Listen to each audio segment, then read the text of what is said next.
कि मंदिर में झाड़ू लगा देने से मंदिर का जो निर्माल्य है, निर्माल्य मतलब जो भगवान पे चढ़े हुए फूल पत्ती सामग्री है, इनको उठाकर विसर्जन में रख देने से, या कहीं ले जाकर विसर्जन कर देने से, या मंदिर में थोड़ा सा भी जीवन में कोई फैलारा पड़ा हुआ है, कोई कचरा पड़ा हुआ है, कोई सामग्री पड़ी है, उसको उठाकर रख देने से हमारे जीवन में अगर कोई बोझ है, हमारी जिंदगी में अगर कोई दुख पहाड़ जैसा टूट रहा है, तो वो दुख अपने आप टल जाए, अपने आप। उस दुख को टालने के लिए कहीं नहीं जाना, वो दुख अपने आप टल। एक बात और स्मरण में रहे, घर में अगर गौ माता है, घर में तुलसी का पौधा है, और घर में अगर तुम्हारे बुजुर्ग विराजमान हैं, घर के माता पिता हैं, घर के कोई वृद्ध दादा दादी हैं, घर का कोई बूढ़ा व्यक्ति आपके साथ में रह रहा है, तुलसी का क्यारा है या गौ माता है, तो शिव महापुराण की कथा कहती है जब जिंदगी में कोई भी दुख तुम्हारे घर के दरवाजे को टच करता है, उससे पहले ये तीन जो तुम्हारे घर में हैं, तुलसी का क्यारा, गौ माता और घर के बुजुर्ग, इनके स्वास्थ्य में अपने आप गड़बड़ी होना प्रारंभ हो जाती है। किस किस में? तुलसी का क्यारा मुरझाने लगेगा, तुलसी सूखने लगेगी, कितनी भी बारिश हो थोड़े दिन अच्छी रहेगी, फिर वापस मुरझा जाएगी। 4 महीना सावन भादो कुमार कार्तिक तो अच्छी रहेगी, फिर वापस वो मुरझा जाएगी। मतलब जरूर घर में कुछ ना कुछ दुख आने वाला।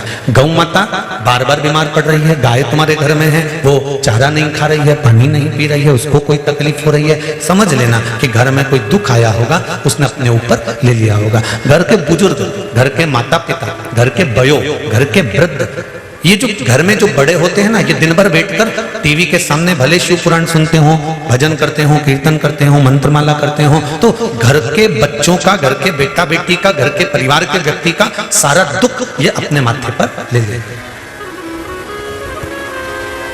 जब घर का बुजुर्ग, गौ माता और तुलसी का पौधा ये अपने मस्तक पर सारा दुख ले लेते हैं, तो हमारे घर का, इस पृथ्वी का वयो वृद्ध बड़ा है कौन? क्योंकि जितने भी देव हैं वो केवल देव हैं। देवताओं का भी घर का अगर कोई बड़ा है तो वो महादेव है। तो हमारे जीवन में अगर दुख आता है, तो अगर सिर पर झेलता है तो मेरा महादेव झेलेगा। हमारे जीवन के दुख को अगर झेल रहा है तो वो देवादिदेव महादेव झेलेगा। एक पत्र आया है, देखिए।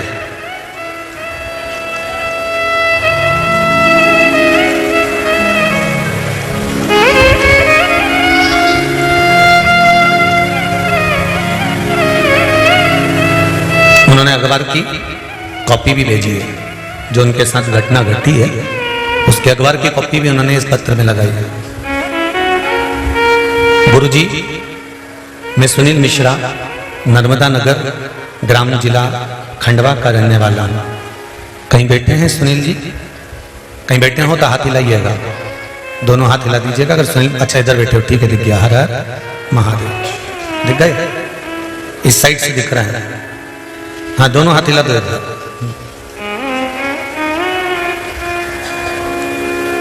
तीसरे नंबर के गेट के बाहर।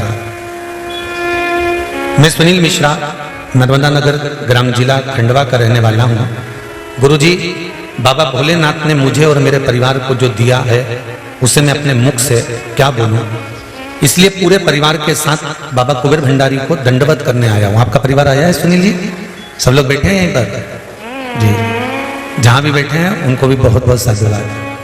पूरे परिवार के साथ आया हूँ, कुबेर भंडारी के दरबार में आया हूँ। गुरुजी, मैं 2 साल से आपकी कथा सुन रहा हूँ।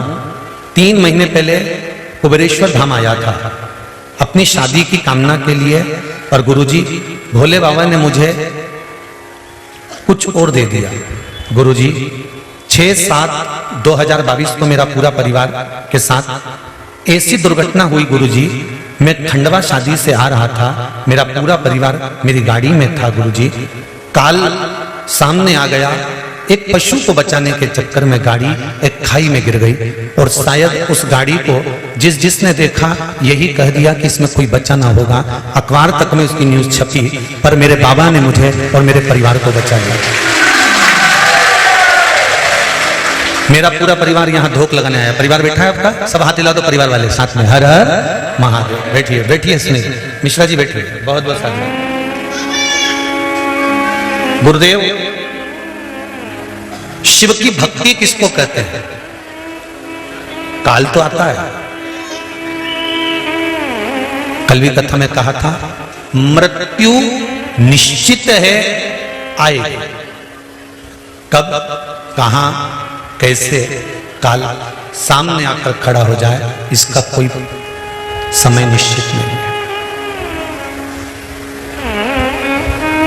पर मिश्रा जी ने लिखा कि बाबा की भक्ति किसको कहते हैं? शिव स्मरण में हमारा पूरा परिवार गाड़ी में बैठे बैठे बाबा को ही याद कर रहा था, बाबा का ही भजन कर रहा था। गाड़ी तो गई शोरूम पर पड़ी है, पर शिव कृपा से हम सब स्वस्थ हैं। यही शंकर की कृपा है। इससे बढ़कर और क्या चाहिए? करुणा उसकी हो, दया उसकी। एक पत्र और है, देखिए बड़ा बड़ा सुंदर वो पत्र।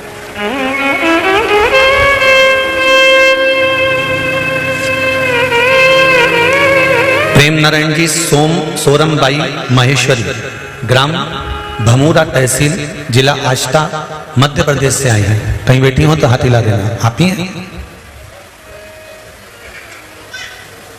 तो उन्होंने लिखा है, गुरुदेव हमारी गाय को लकवा लग गया था, खड़ी नहीं हो पा रही थी। हमने 2-3 डॉक्टरों पर इलाज करवा दिया था, फिर भी कुछ आराम नहीं हो पाया। फिर गौशाला से घोड़ी बुलवा कर उसके ऊपर खड़ा करने का प्रयास करा, पर वो खड़ी ना हो पाई। फिर मैंने उसके कानों में श्री शिवाय नमस्तुभ्यम का जाप सुबह शाम किया। फिर रुद्राक्ष का पानी पिलाना चालू किया। 2 दिन तक पानी रुद्राक्ष का पिलाती रही। 5 दीपक की कामना कुबेरेश्वर धाम में आकर लगाने की करी और बाबा की ऐसी कृपा हो गई, गाय दूसरे दिन खड़ी हो गई। ये शिव कृपा। उसकी कृपा बिना संसार में लोग कहते हैं कि शंकर क्या करता है।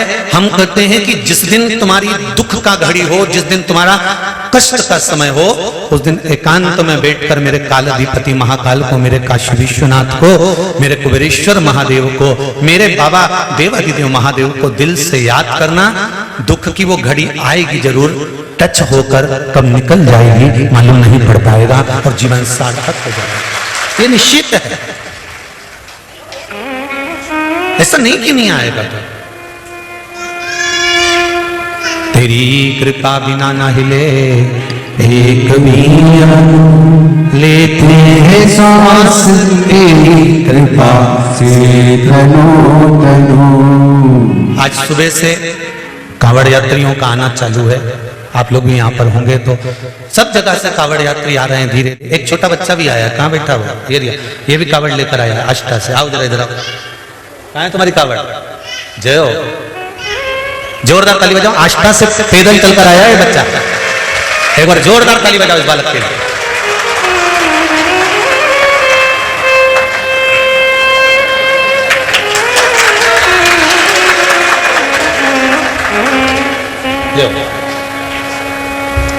आष्टा से पैदल कावड़ लेकर आया है ये बाबा को चढ़ाना। बैठ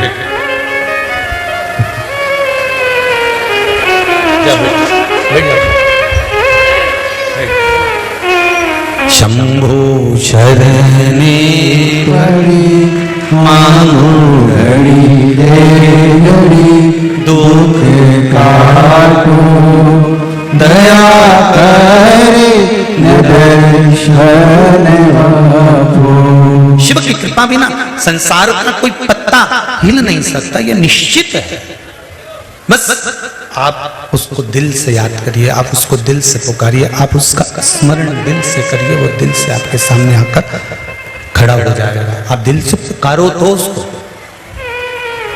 भोलेनाथ दया करना मैं तेरे भरोसे हूँ, मेरे बाबा दया करना मैं तेरे भरोसे हूँ। ना घर के भरोसे मार्ग के भरोसे हूँ। मेरे बाबा दया करना मेरे भरोसे हूँ। मेरे बाबा दया करना मेरे भरोसे हूँ। हम शिव के भरोसे हैं। एक शिव को सबसे ज्यादा प्रिय है सत्य और निष्कपट भाव से करी गई भक्ति। चलो बहुत दिन से आप लोग भगवान शंकर को चंदन लगा रहे हैं। कितने लोग हैं जो रोज भगवान के मंदिर में जाकर या हफ्ते में 2 बार जाकर या 4 बार जाकर चंदन लगाते हैं? लगाते हो ना भगवान शिव को चंदन। चंदन किस लिए लगाया जाता है शंकर भगवान? चंदन, हम पीले चंदन की बात कर रहे हैं कि पीला जो चंदन है वो घिसकर भगवान शंकर को किस लिए लगाते हैं? तो कहा चंदन लगाने के 2 कारण हैं। एक, भगवान को चंदन इसलिए लगाया जाता है कि उन्होंने जो विष पिया था उसकी तपन के कारण उनके मस्तिष्क पर चंदन लगाया जाता है, जिससे वो तपन विष की मेरे देव अधिदेव महादेव को नहीं। और दूसरा चंदन लगाने का कारण क्या बताया? तो कहा दूसरा चंदन लगाने का कारण बताया कि हमने अगर कोई पूजन में भगवान की पाठ करने में, पूजन करने में, भजन करने में, स्मरण करने में, कीर्तन में, हमने भगवान के मंत्र जाप में अगर कहीं कुछ थोड़ा बहुत भी दिखावा कर दिया हो या छल कर दिया हो या कोई कपट कर दिया हो तो हम उस दोष से मुक्त हो जाए। इसलिए हम शंकर भगवान को निष्कपट भाव का चंदन लगाते हैं। निष्कपट भाव का।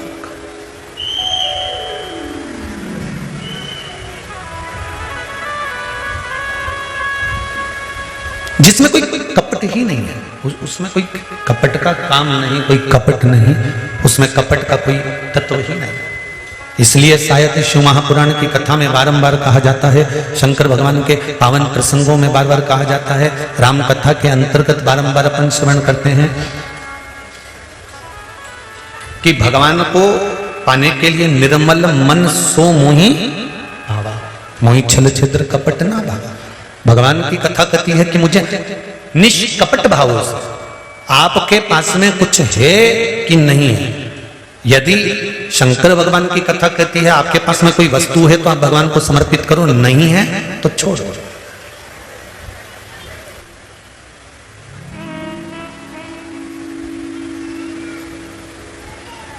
शिव उसको स्वीकार कर लेगा।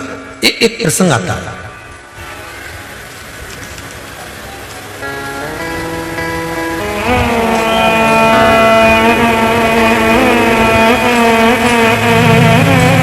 प्रसंग में आता है, बांधवगढ़ के राजा महाराजा वीर सिंह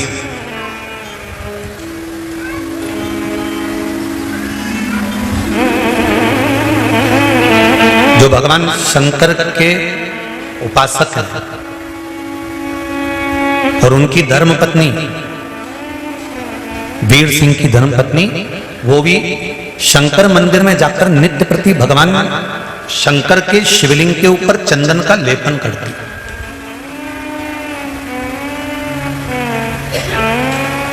बांधवगढ़ के राजा वीर सिंह की पत्नी और वीर सिंह दोनों शिव के उपासक हैं, दोनों।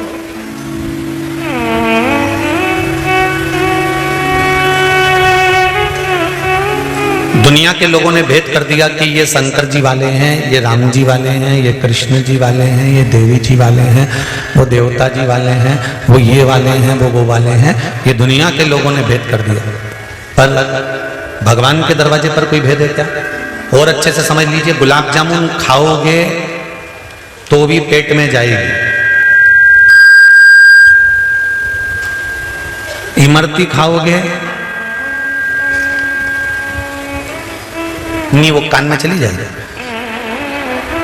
अरे बोलो तो हम क्या, तो फिर इतना सोचने की क्या जरूरत है? तुम्हें तुरंत बोलना चाहिए पेट में जाएगा, पर 1 घंटे तक सोच रही महाराज ने क्या बोलेगा इमरती के लिए। अब सोचना क्या, इमरती खाई वो भी पेट में गई, गुलाब जामुन खाई वो भी पेट में गई, रोटी खाई वो भी पेट में गई। उसी तरह राम कहो चाहे श्याम कहो, चाहे शंकर कहो, चाहे दत्त कहो, चाहे देवी कहो, चाहे देवता कहो, जाना तो उसी के पास है। अच्छा, ऐसा डिपार्टमेंट भी नहीं है कि राम कहोगे तो राम के लिए ये इधर का डिपार्टमेंट जाना है, कृष्ण के लिए इधर का डिपार्टमेंट जाना है। जैसे इमरती खाई जाना पेट में ही है, गुलाब जामुन खाई जाना पेट में ही है, डिपार्टमेंट एक ही है, जाना वही। दुनिया के लोगों ने छल करा, दुनिया के लोगों ने थोड़ा सा छल करा। जैसे वर्ण में दुनिया को बांटा है, वैसे दुनिया के लोगों ने धर्म को भी बांटने का प्रयास करा, भगवान को भी बांटने का प्रयास करा। पर भगवान कहते हैं कि मैं बटा नहीं हूं, मैं तो वही हूं, आज भी हूं और कल भी रहूंगा।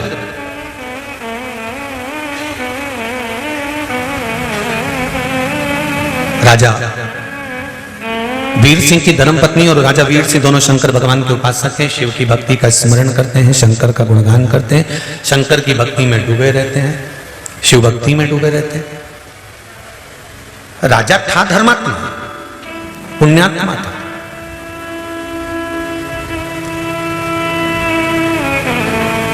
उसी नगर में बांधवगढ़ में सेन नाई रहते थे। जो सेना नाई वहां निवास करते थे, खवास थे, नाई थे और भगवान की भक्ति में, राम और कृष्ण की भक्ति में, दामोदर की भक्ति में, भगवान की भक्ति में डूबे रहते थे। अब देखिए जरा प्रसंग की ओर जरा स्मरण करिएगा। सेन नाई भगवान की भक्ति में डूबता है, राम और कृष्ण की भक्ति में डूबते हैं, वीर सिंह शंकर की भक्ति में डूबे रहते हैं, अपना राजपाट चलाते रहते हैं, संपूर्ण राजपाट का सुख भोगते रहते हैं। सेन नाई प्रतिदिन आता है, राजा के नख काट के जाता है, केश बना कर जाता है, दाढ़ी बना कर जाता है, शरीर की मालिश कर कर जाता है। आज राजा वीर सिंह की धर्मपत्नी गई थी शंकर जी के मंदिर में और सेन नाई थे घर पर। घर के सामने से निकल रही थी भजन की टोली, भगवान का भजन करने वालों की टोली। आपके घर के सामने से कावड़ वालों की टोली निकलती है, आपके घर के सामने से भजन वालों की टोली निकलती है। ढोलक मंजीरे की आवाज, ढोल की आवाज जब कानों में जाती है तो तुम्हारा भी मन थोड़ा बहुत तो उमंग में भरता होगा कि कितने अच्छे लोग हैं, क्या कावड़ लेकर आए हैं, कितने आनंद में नाच रहे हैं, कितनी मस्ती में नाच रहे हैं। मेरा कुबेर भंडारी मेरी भी झोली भर देगा तो एक बार ढोल लेके मैं भी पहुंच जाऊंगी। ये मन में तो उमंग उत्पन्न होता ही है ना। कहीं ना कहीं देवादिदेव महादेव से हम भी तो प्रार्थना करते हैं कि बाबा मेरे पर भी तो कृपा करेगा, मेरे पर भी तो करुणा करेगा, मुझ पर भी तो दया करेगा।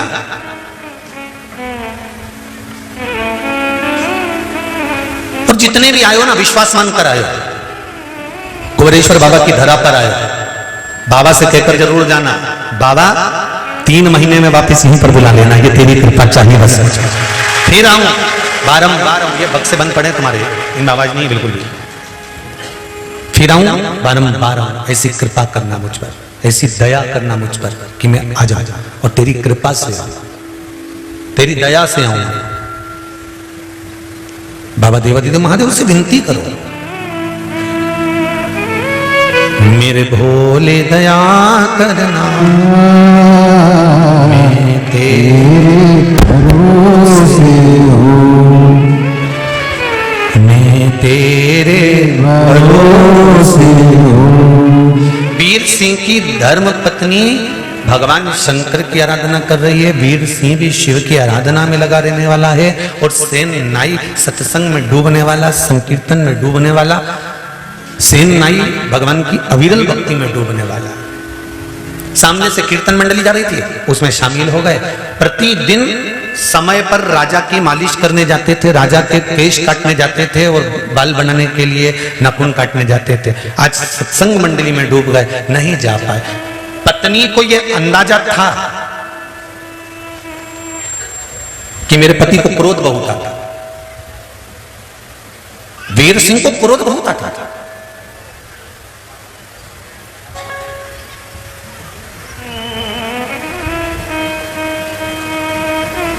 जिसका पति क्रोध बहुत करता है ना, पत्नी पहले से उसके लिए सब सामान तैयार करके रख देती है। नहाने जाएंगे, ये टावल रखा है, आएंगे ये कपड़े रखे हैं, घड़ी ये टेबल पे रखी है, सामान ये यहाँ पर रखा हुआ है, भोजन करने बैठेगा तो पत्नी सारी व्यवस्था कर देगी, ये सामान यहाँ रखा है। वीर सिंह की धर्म पत्नी शंकर जी के मंदिर पर जब गई, चंदन बाबा को मल रही थी। सेन नाई का भजन इतना प्रबल था कि वो सत्संग में लग गए और संकीर्तन में लग गए और भगवान के भजन में ऐसे डूब गए कि आज राजा की ना तो मालिश करने गए ना बाल काटने गए। अब शंकर भगवान तुरंत भगवान कृष्ण के पास आकर बोले कि हमारा भक्त तो लगा हमारी सेवा में, तुम्हारा भक्त लगा तुम्हारी सेवा में। अब एक काम करो,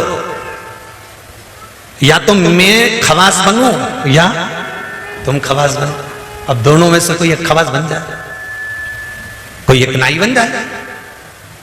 भगवान कृष्ण ने कहा, शंभु हे मेरे बाबा, हे ओगरदानी, हे भोलेनाथ, हे तरकालदर्शी, हे कैलाशी, हे अविनाशी, हे करुणा करने वाले, हे मेरे दातार, आपने पूरे संसार को बहुत कुछ दिया और मैंने कई बार आपसे प्रार्थना करी कि जैसे भगवान विष्णु रूप ले लेते हैं, 24 अवतार भगवान विष्णु ने धारण करे हैं, तो भगवान कृष्ण कहते हैं ऐसे ही कुछ अवतार आप भी धारण करो।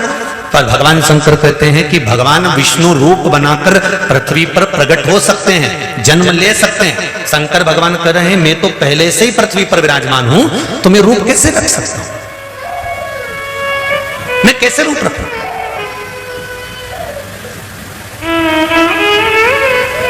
रूप रुपया जानते हो ना, रुपया और बेहरूपिया, इन दोनों में एक अंतर भारी है। क्या क्या? रुपया में और बहरूपिया में एक अंतर भारी है। रुपया और बहरूपिया में अंतर यह है कि रुपया कभी कभी नीचे गिरता है और बहरूपिया किसी के कहने पर भी कभी गिर सकता है। उसमें एक अंतर भारी है। रुपया कभी कभी नीचे गिरेगा, पर जो बहरूपिया है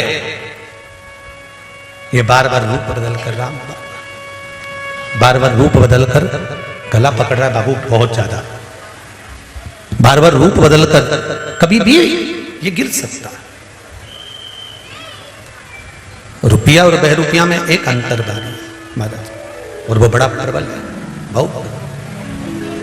शिव जी कह रहे हैं कि मैं बार बार रूप बदल नहीं सकता, मेरे बस की बात नहीं है, और मैं आता हूं तो किसी का अपना बनकर आता हूं।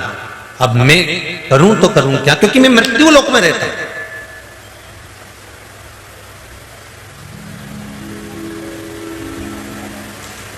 पृथ्वी पर रहने वाला व्यक्ति कितने रूप बदलेगा, कितने रूप बदल सकते। पर शंकर भगवान ने कहा मेरा नारायण, मेरा विष्णु, मेरा नारायण, उनको तो वर है कि वो जगत के कल्याण के लिए कभी भी प्रकट हो सकते हैं। आप जाओ, भगवान कृष्ण स्वयं सेन नाई का रूप रखकर गए और राजा की मालिश कर रहे हैं। जरा ध्यान देना, किसके बल पर? सेन नाई भजन कर रहे हैं, उनका काम भगवान कर रहे हैं। अब एक अंदाजा लगाकर बैठना, हम हमेशा कथा में कहते हैं कथा करवाने वाला कौन है? देवाधिदेव महादेव। कथा सुनने वाला कौन है? देवाधिदेव महादेव। कथा वाचने वाला कौन है? देवाधिदेव महादेव। तो यहाँ जितने भी लोग कथा श्रवण कर रहे हैं, आस्था चैनल पर जितने लोग कथा श्रवण कर रहे हैं, टीवी के सामने बैठकर जितने लोग कथा श्रवण कर रहे हैं, जितने मोबाइल पर कथा श्रवण कर रहे हैं, या जजमान परिवार दुबे जी या रामकिशन जी जो भी कथा करा रहे हैं, तो हम तो कहेंगे करवाने वाला भी शिव है, सुनने वाला भी शिव है और वाचने वाला भी शिव है। इसके सिवाय कोई नहीं, क्योंकि आप और हमारी सामर्थ्यता ही नहीं है कि हम आगे बढ़कर कुछ कर सकें।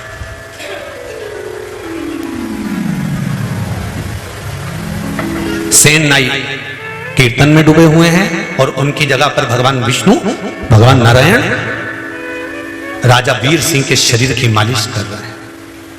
वीर सिंह की मालिश हो गई तो उन्होंने विचार करा, आज तो सेना नाई ने गजब काम करा, इसका हाथ में क्या हो गया भगवान जाने।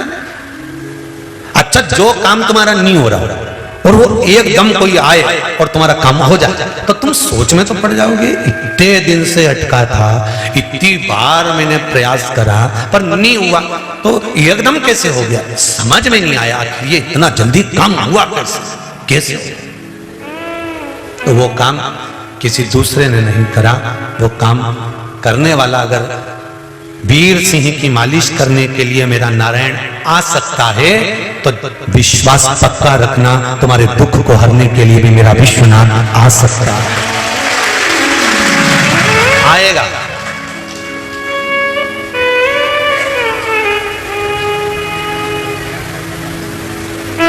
सेना नहीं लगे थे, सैन नहीं लगे हुए थे भजन में और भगवान पहुंच गए वीर सिंह की। आज इनके हाथ में सब क्या हो गया, पूरे नगर में बात फैल गई और सेन नहीं को याद आया, अरे भगवान राजा की मालिश करना थी, मैं तो भूल गया। उसने पेटी उठाई, चल दी।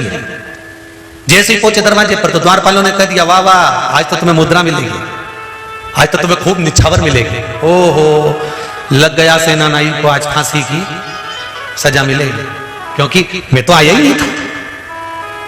जो राजा के सामने पहुंचे, राजा ने अपने गले की कंठी उतार कर दे दी। सेनाई, गजब का तुम्हारा हाथ, आज क्या मालिश करी तुमने, पूरी थकान एक हाथ रखा और मिट गई, समझ में नहीं आया। अब सेनाई मन में सोचे कि मैं तो यहां था ही नहीं, मालिश कौन ने करी। राजा के गले की माला सेनाई ने उतार कर राजा को वापस दे दी और दौड़ कर गया। जिस माला को सेनाई भजता था उस माला को उठाया और उस कीर्तन मंडली में जाकर बैठकर भगवान नारायण के सामने जाकर सेनाई कहते हैं, मेरे कारण तुमको राजा की मालिश करने जाना पड़ा, तुम ही गए थे ना। सेनाई ने जैसे भगवान विष्णु से कहा, सारे संत हंसने लगे, कोई भगवान किसी की मालिश करे क्या? सेनाई बोलने लगा, झूठ बोलना मती, ईमानदारी से बोलो, मालिश तुम नहीं करिए ना। भगवान की मूर्ति में से आवाज नहीं आई। इतनी देर में एक संत बोला, अगर तू मालिश कर कर आता है तो तेरे हाथ में तेल लगा होता है, अगर नारायण के हाथ में तेल लगा होगा तो समझेंगे कि सेनाई की जगह भगवान मालिश करने गए। अगर नारायण के हाथ में तेल लगा होगा मालिश का तो हम जाने। इतने में संत उठे और भगवान विष्णु के जो हाथ देखे, सारे हाथों में तेल लगा हुआ था। जिस तेल से सेनाई मालिश करता था वही तेल की खुशबू मेरे भगवान विष्णु के हाथ में आ रही थी, वही खुशबू। ब्राह्मण, क्षत्रिय, वैश्य, शूद्र, इसमें तो दुनिया के लोगों ने बांटा है, परमात्मा के सामने कोई नहीं बटा है। परमात्मा के सामने तो केवल एक सनातन धर्म में तुम पैदा हुए हो, सनातनी बनकर पैदा हुए हो। हमारे भारत की भूमि पर तो एक बाल बनाने वाला सेनाई भी, कटिंग करने वाला, दाढ़ी बनाने वाला एक सेनाई भी भगवान का इतना प्रिय था कि भगवान उसके लिए सेवा करने चले जाते थे। वो नाई साधारण नहीं था।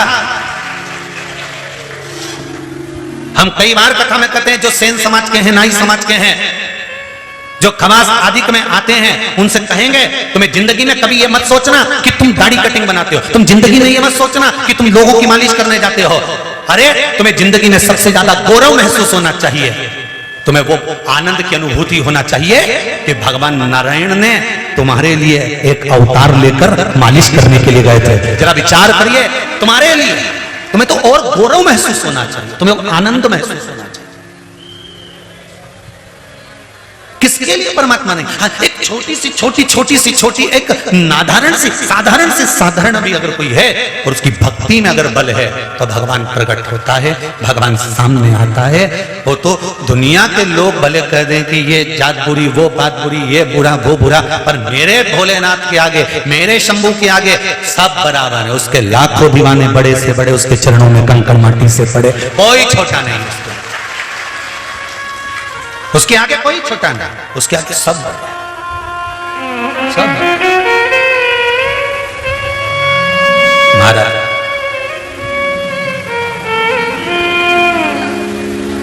बहुत लोग कई जाति वालों की हंसी उड़ा देते हैं, कई लोग सेन नाई पर कमेंट्स करना चालू कर देते हैं, कोई अन्य समाज पर कमेंट्स करना चालू कर देता है। पर शिव महापुराण की कथा कहती है ये सब शंकर के हैं, ये सब शिव के आनंद देने वाले हैं, ये सब शंकर भगवान के एक पुष्प हैं, एक आनंद की अनुभूति कराने। अब तुम एक अंदाजा लगाकर बैठना, भगवान राम की शादी हुई, भगवान कृष्ण का विवाह हुआ, सब आए। भगवान राम की शादी हुई, सब आए। भगवान कृष्ण का विवाह हुआ, सब आए। भगवान विष्णु का विवाह हुआ, सब आए। भगवान ब्रह्मा का विवाह हुआ, सब आए। भगवान इंद्र का विवाह हुआ, सब आए। तुम्हारे घर में भी शादी होती है तो सब वीआईपी आते हैं। भगवान के यहाँ शादी में सब वीआईपी आए थे, पर शंकर भगवान की शादी में कोई वीआईपी आया था क्या?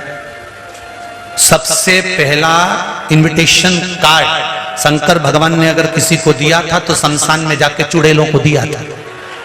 जरा विचार कर लीजिए, भूतनी को।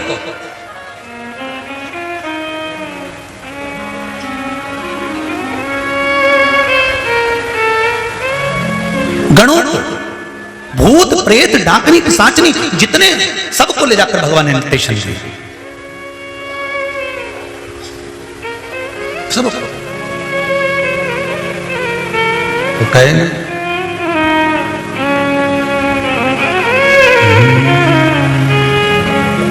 अधिदेव महादेव बहुत वीआईपियों को नहीं बुलाता। मेरा देव अधिदेव महादेव, मेरा शंभु, मेरा त्रिकालदर्शी, मेरा कैलाशी, मेरा अविनाशी, तो अपने गणों को बुलाया। भगवान की निगाह में कभी नहीं होता कि ये बड़ा है कि ये छोटा है। शिव जी के मंदिर में आप 1.25 लाख बेलपत्र चढ़ा रहे हो, 50 लाख बेलपत्र चढ़ा रहे हो, 5000 बेलपत्र चढ़ा रहे हो, 25,000 बेलपत्र चढ़ा रहे हो, शंकर भगवान को उससे मतलब नहीं है। जो एक चढ़ा रहा है वो भी प्रिय है, और जो 108 चढ़ा रहा है वो भी प्रिय है। शिव की दृष्टि में सब शंकर भगवान की दृष्टि में ऐसा नहीं कि ये ज्यादा चढ़ाएगा तो ये शंकर भगवान का ज्यादा प्रिय है, ये कम चढ़ाएगा तो ये अप्रिय है, ऐसा नहीं है। उसके चरणों में जाकर बस केवल निवेदन कर देने पर भी सुख का अनुभव हो जाता है, आनंद का अनुभव हो जाता है, और जीवन के कई दुख तकलीफ अपने आप मिट जाते हैं। थोड़ा भी चढ़ाया तो भी बहुत। इसलिए आप लोगों को बार बार कहते हैं एक लोटा जल सारी समस्या का हल। ज्यादा नहीं मिले तो एक बेलपत्र चढ़ा दो, बहुत जरूरी नहीं है कि तुम थैली भर कर ला।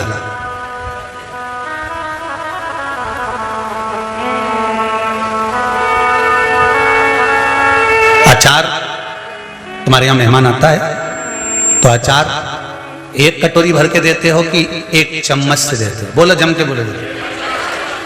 एक चम्मच अचार दे देते हैं कि ये सब्जी नहीं समझ में आए तो भेरू तो अचार से खा लीजिए। बोलो सही है कि गलत है? सब्जी एक भगोना, ठीक है। बघार कितना लगाओगे? एक भगोना। बघार कितना? 1 किलो इसमें तेल डाल दो, इतनी सी जीरा, इतनी सी राई, थोड़ा सा नून, थोड़ी सी मिर्ची। बघार इतने बड़े भगोने में बघार इतना सा, और पूरी दाल में स्वाद आ गया वो इतने से बघार से।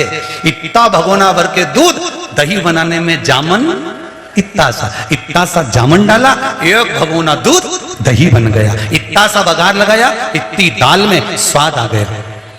इतनी बड़ी थाली में 56 भोग और इतना सा अचार धर दिया, स्वाद आ गया। उसी तरह भगवान ये नहीं कहते कि भगोना भर के बेलपत्र लाना, भगवान तो कहते एक बेलपत्र लेकर आना, उसको मैं स्वाददार बना दूंगा। मात्र एक बेलपत्र से भी स्वाद प्रबल हो सकता है, एक चावल के दाने से भी शंकर प्रसन्न हो सकते हैं, केवल उसको रिझाने वाला चाहिए, केवल उसको रिझाने वाला। और जब तक हम उसको दिल से नहीं रिझाएंगे तब तक वो नहीं है।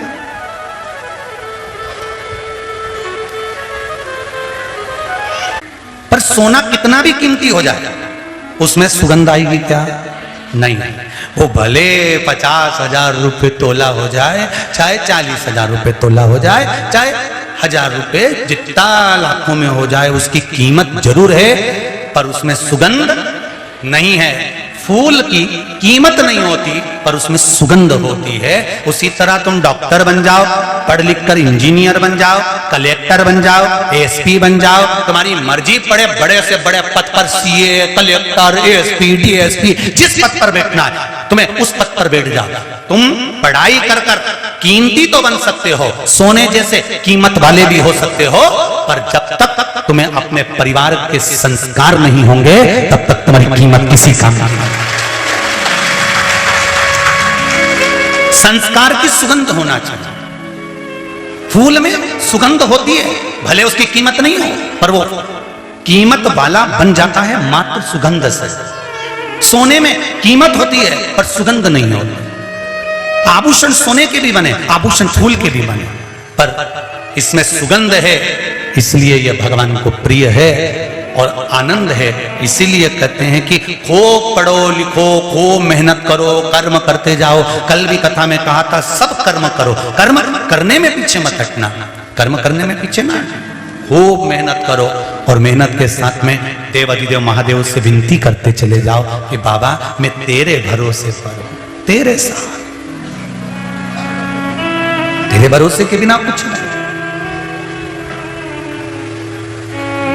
जिस बेटी का गुणगान करा था आपको कि एक बेटी वेंटिलेटर पर रहकर शिव महापुराण की कथा सुनकर मस्तिष्क में चेतना आई थी, आज वो बेटी कुबेरेश्वर धाम को धोख लगाने आई है। मैं निवेदन करूंगा वो बेटी धीरे से आराम से, वो बेटी आज कुबेरेश्वर धाम पहुंची है। जोरदार ताली बजाओ। जो वेंटिलेटर पर थी, शंकर की कथा सुनकर दिमाग की चेतना आई और चेतना आकर घर गई, और घर से वो बेटी भूमि चौहान कोपरगांव महाराष्ट्र से आज बाबा देवादिदेव महादेव को धोख लगाने आई है। बहुत बहुत साधुवाद। स्वस्थ हो बस बाबा, सब बाबा के कारण, हमारा कारण नहीं है। अब तो एक माइक दो ना, जरा सा माइक दो। वेंटिलेटर पर हेडफोन लगाकर कथा सुनाई और डॉक्टर भी आश्चर्य में पड़ गए कि इसका दिमाग कैसे काम करने लगा, जो कोमा में पहुंच गई थी। उस बेटी का दिमाग काम कर जाना, माता को डॉक्टर ने बोला था वो एक फुफ्फुस बंद बढ़ गया, उसका इलाज हो नहीं सकता, लेकिन हमने बाबा का बेलपत्र वेंटिलेटर पर ही लगाया और पानी पिला नहीं सकते तो उसके आंख पे छिड़काव किया और दूसरे दिन उसको कथा सुनाई कान को हेडफोन लगा के, तो उसने तुरंत आंखें खोली। हमको बहुत आनंद हुआ। शिव कृपा, शिव कृपा ही ऐसी होती है जीवन का। मैं तेरे भरोसे हूँ, मेरे बाबा दया करना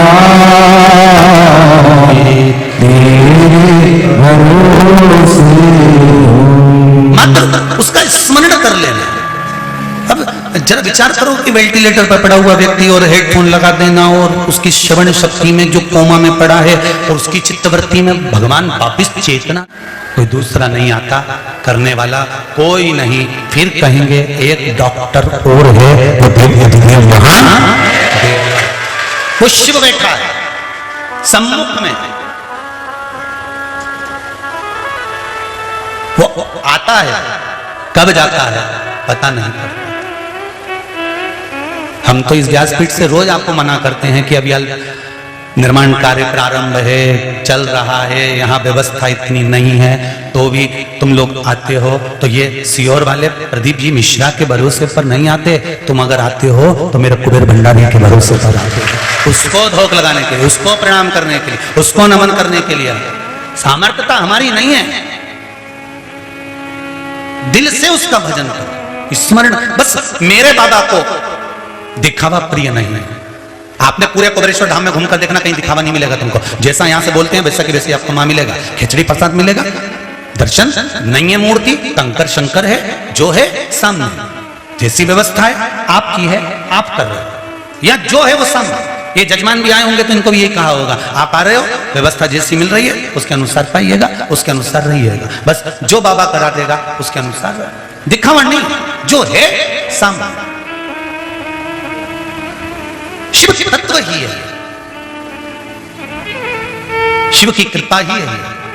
और आज मुझे बड़ी एक खुशी और है कि जो डोम गिरा था, पंडाल गिरा था, उस पंडाल में जिन जिन को लगी थी वो सब अब धीरे धीरे अपने घर की ओर जा रहे हैं। एक बेटा बेटी भी यहाँ पर आए हुए हैं जो हमीदिया से छुट्टी कराकर जिनको हमने प्राइवेट हॉस्पिटल में भर्ती करा दिया था, वो ठीक होकर आए हैं। कहीं बैठी हो दीदी जिनकी आंख के पास में टांके लगे हैं और सिर पे टांके लगे हुए हैं, कहीं बैठी हो तो हाथ हिलाइए। कहीं बैठी हो। और एक भाई हैं जिनका कंधे में चोट लगी थी, पाइप गिर गया था जिनके ऊपर, वो भी ठीक होकर जा रहे हैं। वो भी कहीं बैठे हो तो हाथ हिलाइएगा, या दिख रहे हो तो सम्मुख में हो तो देखिएगा। है उधर देव जरा माइक को चल बात, थोड़ा दिख नहीं रही है क्या? थोड़ा आगे आ जाओ बाबू, थोड़ा आगे आओ। मेरे बाबा दया करना, बाकी सब लोग बैठे रहो, कोई खड़ा ना। माइक पहुंचाओ उसके पास, माइक पहुंचाओ बेटी के पास में। मैं वो दिख नहीं रही भरोसे, ऐसा सामने आओ, उनको दिख नहीं रही हो बेटा।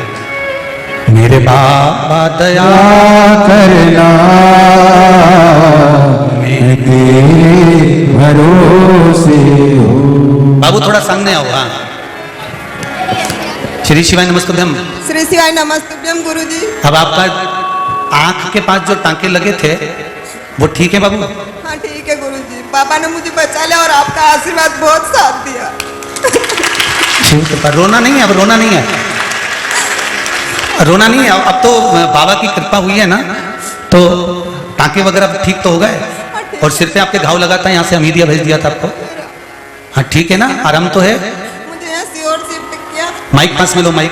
सीहोर शिफ्ट किया, उसके बाद में मुझे आवाज नहीं आ रही। भोपाल ले गए। यहाँ सीहोर शिफ्ट करा, उसके भोपाल ले गए। भोपाल ले गए, जिसके बाद में फिर वहाँ पे भी कुछ नहीं हुआ था, आपने मुझे वापस सीहोर बुला लिया। बाबा की कृपा, शिव कृपा। और जो हादसा हुआ ना बहुत भयानक हुआ गुरुजी, हम बच गए। ऐसी बिजली कड़की और ऐसा पानी आया, बिजली पंडाल पे गिर गई। बाबा ने बचाया। वो तो बिजली और पानी और हवा की मात्रा बहुत तेज थी। ये तो शिव कृपा थी कि सब अपने अपने घर पर जा चुके थे और बाबा ने भी आपको ठीक कर बुला लिया। ज्यादा नहीं थे गुरुजी, अंदर में खाना खाने गई थी सेवा करने के बाद। जी तो ज्यादा नहीं थे अंदर, बहुत 7-8 जन होंगे, बाकी कोई नहीं था। ओ ठीक है, अब तो ठीक हो ना? दर्द वर्द थोड़ा कम हो गया? हो गया। बस खुश होकर आराम से जाना। और मेरे को लगी ना उस टाइम, मुझे होश भी नहीं, वो हिंगल मेरे पे गिरा, पर मेरे सामने ना बाबा आ गए, उन्होंने मुझे बाहर निकाला। बस बाबा आ गए थे ना, होते। एक भाई जिनके कंधे में लगी वो भी आए हुए हैं क्या? जिनके कंधे में कंधा में चोट है, आए हैं वो कहीं? उधर बैठे हैं। अच्छा उधर बैठे हैं क्या? माइक जा सकता है उनके पास में कि दिख रहा है कि नहीं दिख रहा है?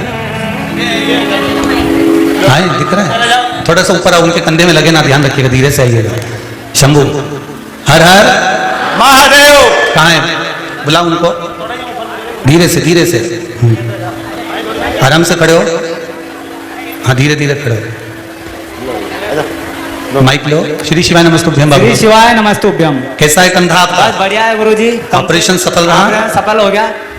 और गुरु महाराज आपका आशीर्वाद है और भोलेनाथ जी का, बस स्वस्थ हूँ। वो लग ही नहीं रहा है कि मेरा ऑपरेशन हुआ, ना दर्द है ना कुछ भी नहीं। श्री शिवाय नमस्तुभ्यम। श्री शिवाय नमस्तुभ्यम। आराम से जाइएगा, अपने घर आनंद में रहिएगा। बाबा देवादिदेव महादेव की भक्ति आपके भीतर ऐसे ही संचरित रहे, यही कुबेर भंडारी। हर हर मेरे बाबा दया करना, मेरे भरोसे हूँ। शिव की कृपा, उदारता, दया, करुणा, ये मूल है। देखिए तुम 7 ताले में भी बंद हो जाओ, काल अगर आएगा तो 7 ताले के अंदर भी आएगा, ये निश्चित है। पर हम उसके भरोसे पर जीते हैं तो वो थोड़ी मात्रा में आकर छूकर चले जाता है और भगवान कहीं ना कहीं किसी रूप में आकर खड़ा हो जाता है। वो आता जरूर है। आपका अगर विश्वास है, आपका अगर भरोसा है, आपकी अगर दृढ़ता है तो वो आएगा जरूर, निश्चित है मिले। एक शिव कथा का बड़ा सुंदर एक संवाद है। पंचाल देश का राजा सिंह केतु, जो शंकर का भक्त है, शिव का उपासक है, इसके दो शौक है। एक, शंकर जी के मंदिर में जाकर भगवान शिव के ऊपर रखी हुई निर्माल्य को विसर्जन करना, दूसरा शिकार करना।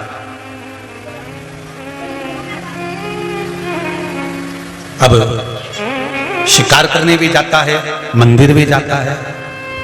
कई लोग हमसे प्रश्न करते हैं, गुरुजी एक बात बताओ कि गले में रुद्राक्ष पहनना चाहिए? हमने कहा पहनना चाहिए। गले में तुलसी पहनना चाहिए? हमने कहा बिल्कुल पहनना चाहिए। तो कई लोग प्रश्न करते हैं कि यदि हम कहीं गलत जगह पर जा रहे हैं, गलत जगह पर पहुंच रहे हैं, तो हमारी तुलसी की माला, हमारा रुद्राक्ष तो वहां अशुद्ध हो गया ना।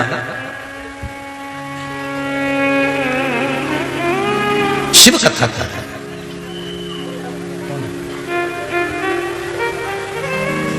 शिव कथा कर, भगवान शंकर का संवाद कर, तुलसी और रुद्राक्ष गले के अंदर पड़े हुए हैं। जैसे मीराबाई के लिए भगवान ने फूल की माला को भी, सर्प को पुष्प बना दिया था, जहर को अमृत बना दिया था, शिव महापुराण की कथा कहती है तुलसी और रुद्राक्ष आप जो माला पहने हुए हो, आपके मुख में जो अन्न का भाग जाता है ना, वो भाग भी अगर कोई अशुद्ध से भी अशुद्ध है तो भी भगवान उसको शुद्ध बनाकर अंदर प्रवेश करा देता है। सहज नहीं है तुलसी और रुद्राक्ष। जिस तुलसी और रुद्राक्ष को हम धारण करते हैं वो हमें बचाने का प्रयास करता है गलत कर्म से, गलत जगह से बचा जाता है। शिव कथा कर रहे हैं, शंकर भगवान का स्मरण कर रहा है। राजा सिंह केतु शंकर भगवान के मंदिर में जाते और निर्माल्य उठाकर विसर्जन कर कर आते, शंकर के मंदिर का स्मरण करते, पूजन करते, भजन करते, कीर्तन करते, स्मरण करते, और साथ में उनका एक शौक था शिकार का। आज शिकार पर निकले और शिकार पर निकलते साथ में उनके एक भील जो उनका मित्र था, जो वनवास में शिकार का साथ देता था, उसका नाम था चंड। क्या नाम है? चंड। वो साथ जा रहा था। जैसे सिंह केतु भगवान शंकर की आराधना करते, चंड भील दूर खड़ा होकर उनको देखता रहता कि ये शंकर जी के मंदिर में गए, जल चढ़ाया, निर्माल्य उठाया, उठाकर उसको विसर्जन करके आए। तो चंड देख रहे। शिव महापुराण की कथा कहती है, आप अगर जल चढ़ाने के लिए शंकर जी के मंदिर में जा रहे हो, आप अगर शंकर जी के मंदिर में बेलपत्र चढ़ाने के लिए जा रहे हो, आप शंकर जी के मंदिर का गुणगान करने के लिए जा रहे हो, श्री शिवाय नमस्तुभ्यम का जाप करने जा रहे हो, पंचाक्षर मंत्र नमः शिवाय का जाप करने जा रहे हो, षडाक्षर मंत्र ओम नमः शिवाय का जाप करने के लिए जा रहे हो, तुम्हें देखकर ये निश्चित है जो मंदिर नहीं भी जाता होगा और धीरे धीरे देवाधिदेव महादेव ने आपका हाथ पकड़ा होगा, धीरे धीरे उन्नति की सीढ़ी पर जब आप चढ़ना प्रारंभ करे होंगे, तो ये निश्चित है कि कोई ना कोई आप पर ध्यान रखा होगा। और वो अगर मंदिर नहीं भी जाता होगा और बाबा देवाधिदेव महादेव ने अगर आप पर कृपा करना चालू कर दी, तो वो भी मंदिर जाना प्रारंभ कर दिया। ये निश्चित है उसमें।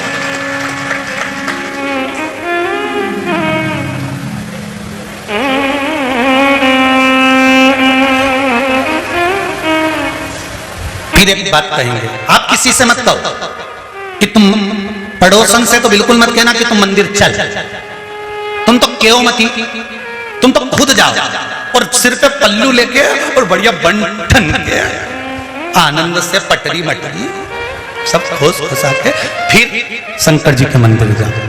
1 दिन 2 दिन 4 दिन 8 दिन 10 दिन 15 दिन तुम जाओ तो सही। 15-20 दिन में जब बाबा तुमको खुशियां देना प्रारंभ करेगा तो पड़ोसन खुद तांबे के लोटो को मांझ के वो भी चली जाएगी। तुम काय को टेंशन लेते हो? तुम तो तुम्हारा कर्म करो, बस अपने कर्म में पीछे नहीं हटना। हमें अपना कर्म करना, हमें पीछे नहीं हटना कि हम तो अपना कर्म करें। आग लगे बस्ती में अपन रहो मस्ती में, क्या किसको रोइए चादर तान के सोइए। आप अलमस्त होकर जाए, वो आगे वो निभाए।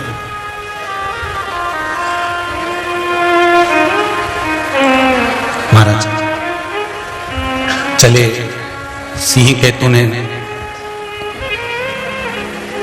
पूरे शिकार के समय पर चंड भील उसको देख रहा। सिंह केतु आगे निकल गए। चंड भील एक टूटा फूटा सा एक मंदिर था जिसके शिखर का भी ठिकाना नहीं था, दीवालों का ठिकाना नहीं था, चारों तरफ से टूटा फूटा था और खूब सारी उस पे बेल लग रही थी, खूब सारी बेल।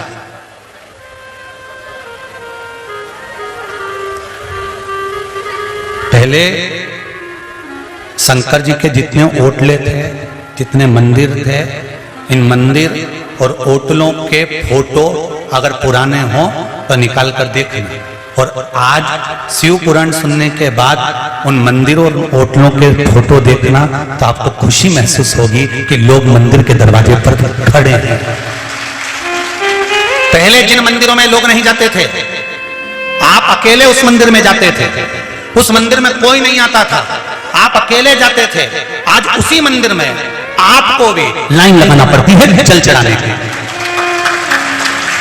ये शिव भक्ति है, ये शंकर की कृपा। इसलिए कहते हैं कलयुग नहीं, जम के बोलो कौन सा युग, वायलिन के बाद कम करो, कलयुग नहीं शिव युग है।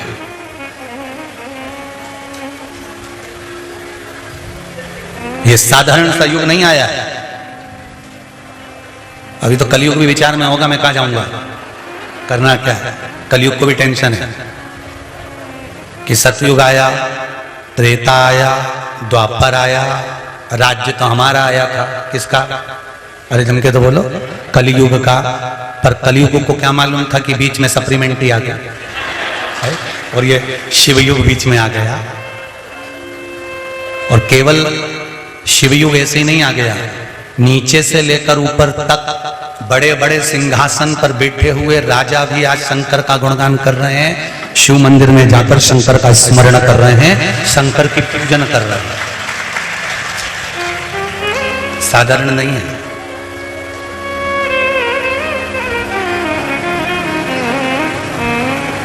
ये शिव भक्ति का कुछ फल है, शिव भक्ति का फल।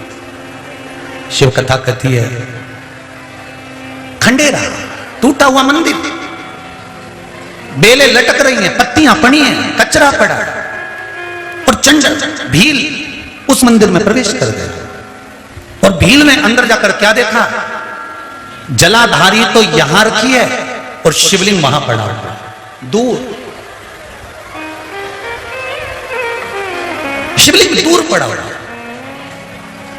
और जब दूर पड़े हुए शिवलिंग को देखा चंड ने, भील ने उस शिवलिंग को उठा लाया, उठाकर लेकर गया। और ले जाने के बाद वो भील उस शिवलिंग को ले जाकर, उस शिवलिंग को लेकर सीधे अपने मित्र सिंह केतु के पास पहुंचा। अब एक संशय मेरी माताओं के मन में आ जाता है, ध्यान देना जरा। एक संशय मेरी माताओं के मन में आता है कि हम जिस मंदिर में जाते हैं उस मंदिर में अगर मान लो किसी मंदिर में नंदी नहीं है और नंदी रख दो तो कोई दोष लगेगा? अरे बोलो तो सही नहीं। किसी मंदिर में हमने अगर बल्ब बंद हो गया, लाइट नहीं है, तो हम बल्ब लगा सकते हैं। शिव मंदिर में अगर शंकर भगवान का शिवलिंग रखा हुआ है और वहां कोई व्यवस्था तुमको करना है तो कोई दूसरे के आस लगा कर बैठोगे क्या कि वो व्यवस्था कर जाएगा? देवाधिदेव महादेव से कहकर जाना कि किसी शंकर के मंदिर में अगर कोई काम हो रहा है और हमारे माध्यम से अगर शंकर के मंदिर में एक ईंट भी लग जाए तो ये शिव की कृपा ही होगी, वो भंडार भरने वाली, खाली नहीं जाता। तुम जितने व्रत करोगे, उपवास करोगे, दान करोगे, पुण्य करोगे, सत्कर्म करोगे, वो तुम्हारे मरने के समय पर हो सकता है खत्म हो जाए। क्योंकि 10,000 रुपए महीना तुमने कमाया, उसमें से 1,000 गैस की टंकी का गया, बोलो सही है कि गलत है? 1,000 रुपए ट्यूशन में गया, 1,000 रुपए सब्जी में गया, 1,000 रुपए दूध में गया, 1,000 रुपए बीमारी में गया, 1,000 रुपए ट्यूशन में पहुंच गया, किराया मकान का किराए में चले गया। तो तुमने जो 10,000 रुपए महीना कमाया, तुम्हारा खर्चा तो बढ़ते गया, बढ़ते गया, बढ़ते गया, और मालूम पड़े ऊपर से कर्जा हो गया। उसी तरह तुमने व्रत करा, पुण्य कमाया, तुमने तप करा, पुण्य कमाया, भजन करा, पुण्य कमाया, सत्यनारायण जी की कथा कराई, पुण्य कमाया, भागवत सुनी, पुण्य कमाया, शिव पुराण सुनी, पुण्य कमाया। तुमने पुण्य तो बहुत सारा इकट्ठा करा, 10,000 रुपए महीने जैसा कमा कर रखा, पर तुमने पाप भी तो करा। किसी को गलत दृष्टि से देख लिया, पुण्य गया। तुमने गलत बोल दिया, गया। तुमने आड़ा टेढ़ा सोच लिया, पुण्य गया। तुमने किसी को टोना मार दिया, पुण्य गया। पुण्य तो गया ना, पुण्य तो समाप्त हुआ। अब मरने का जब समय आया तो सारा की सारा पुण्य समाप्त हो गया। और शिव महापुराण का विद्येश्वर संहिता कहती है, शंकर के मंदिर में किया गया दान, शंकर को चढ़ाया गया 1 लोटा पानी, शंकर को चढ़ाया गया 1 चावल का दाना, शंकर को समर्पित किए गए 1 बेलपत्र, शंकर भगवान का नाम जाप, शिव के नाम का उच्चारण और शिव महापुराण की कथा, शंकर का गुणगान किसी भी रूप में मनुष्य कर लेता है, सारे व्रत उपास दान पुण्य समाप्त हो सकते हैं, पर शंकर का किया गया पुण्य कभी समाप्त नहीं होता। शिव का किया गया गुणगान कभी समाप्त नहीं होता, शंकर का किया गया स्मरण कभी समाप्त नहीं होता, क्योंकि जो शिव के लिए किया जाता है वो समाप्त नहीं हो सकता, तो कभी समाप्त नहीं। महाराज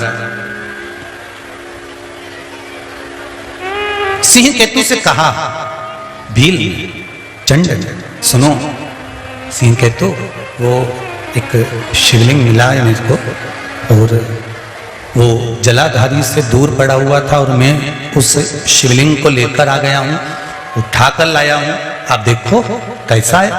सिंह केतु ने कहा, शिवलिंग तो शिवलिंग है, हम ये तो नहीं कह सकते कि ये अच्छा है वो बुरा है, शिवलिंग तो शिवलिंग है। कंकर शंकर है, भले वो कोई भी कंकर, कोई, हम ये नहीं कह सकते कि ये गलत है कि ये अच्छा है। और अच्छे से सोच लीजिए, बहुत ध्यान लगाना इस कथा पर।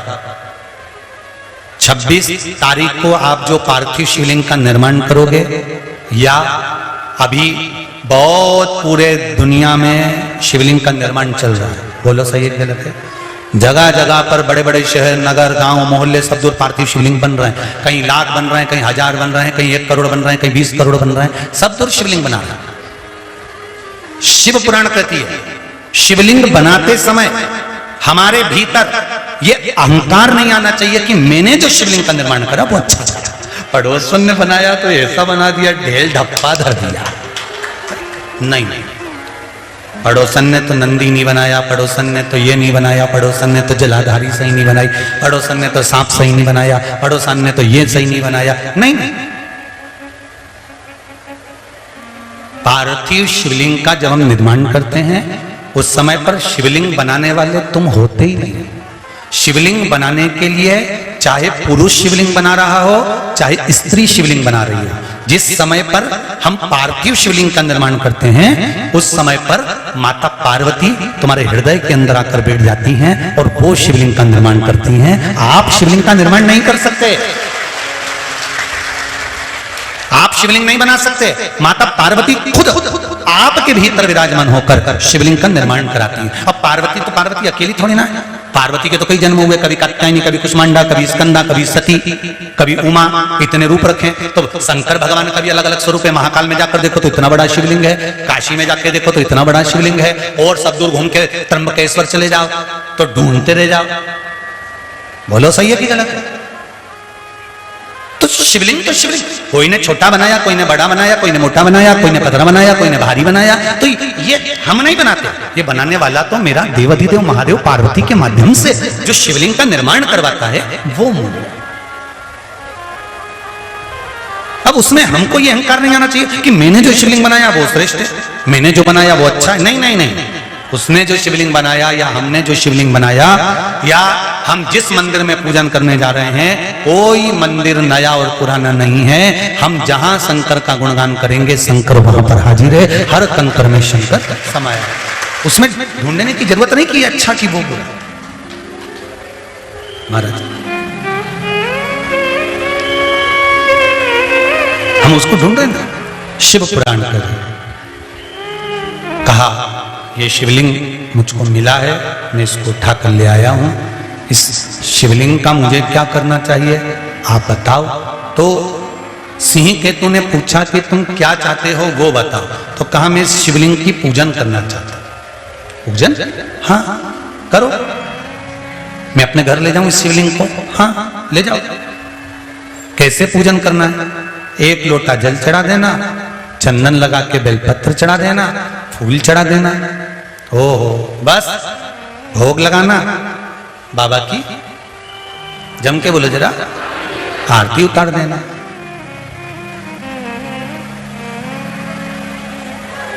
सम्मुख रखे आरती उतार। केवल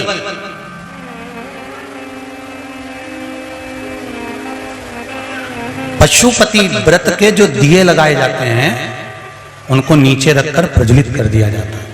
उसको उठाकर आरती नहीं करी जाती, उसको केवल प्रज्वलित करा जाता है। पशुपति व्रत के 5 दिए उठा उठाकर अगर माताएं आरती कर कर रख रही है तो वो श्रेष्ठ नहीं है। फिर मत कहना कि गुरुजी ने कहा और हमने स्वीकार नहीं किया। तुमने सामने प्रकट कर दिया, प्रज्वलित कर दिया, दीप लगा दिया, उसमें भगवान ने उसको स्वीकार कर दिया, वो स्वीकार। अब तुम्हें अगर आरती करना है, पूजन करना है, आराधना करना है तो कपूर आप लेकर गए हो, बाती आप लेकर गए हो तो वो एक अलग भाव है। पर जो दीप आपने 5 लगाए हैं उससे आरती बाबा की नहीं उतारना। वहां तो बस केवल प्रकट कर उसका सम्मुख में रख दो, सामने रख दिया जाए, उसकी प्रधानता। महाराज आरती के समय पर घंटी बजाई जाती है जिसको गरुड़ घंटी कहा जाता है। क्यों बजाते हैं? कारण क्या है? शिव महापुराण की ये राजा सिंह केतु की कथा का स्मरण करना कि उस घंटी का महत्व क्या है। क्यों बजाते हैं हम घंटी? किस लिए बजाते हैं? उसका कारण क्या है कि घंटी की आवाज जैसे ही परिवार के लोग, घर के लोग, कुटुंब के लोग श्रवण करें, दौड़कर उस आरती में सम्मिलित हो जाए। घंटी का नाद इसलिए करा जाता है कि कोई हमारे घर में नेगेटिव ऊर्जा हो वो चली जाए। घंटी का नाद इसलिए करा जाता है कि हमारा हृदय, चित्त, वृत्ति, मन ये सब परमात्मा की ओर अग्रसर हो जाए, परमात्मा की ओर चले जाए, उनकी अविरल भक्ति की ओर अग्रसर हो जाए।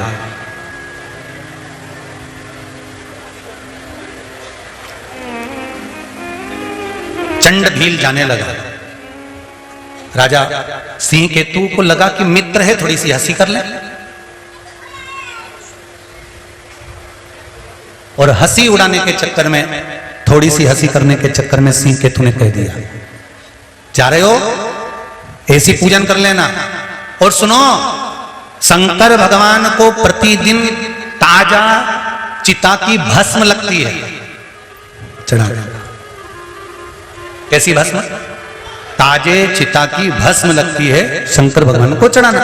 उसने कहा ठीक है, और वो भक्ति में डूब गया। समय आया, 15 दिन 20 दिन वो घर में पूजन करता रहा। उसकी पत्नी भिलनी, जो पूजन करना नहीं जानती थी, आराधना करना नहीं जानती थी, भजन करना नहीं जानती थी, कीर्तन करना नहीं जानती थी, मंत्र जाप करना नहीं जानती थी, स्मरण करना नहीं जानती थी, नाम जाप करना नहीं जानती थी, शंकर भगवान को पहचानती तक नहीं थी। उसकी पत्नी धीरे धीरे धीरे धीरे कर कर सीख गई, धीरे धीरे कर कर सीखी। अब पति और पत्नी दोनों मिलकर शंकर भगवान की आराधना कर रहे हैं। पति भी कर रहा है, पत्नी भी कर रही है,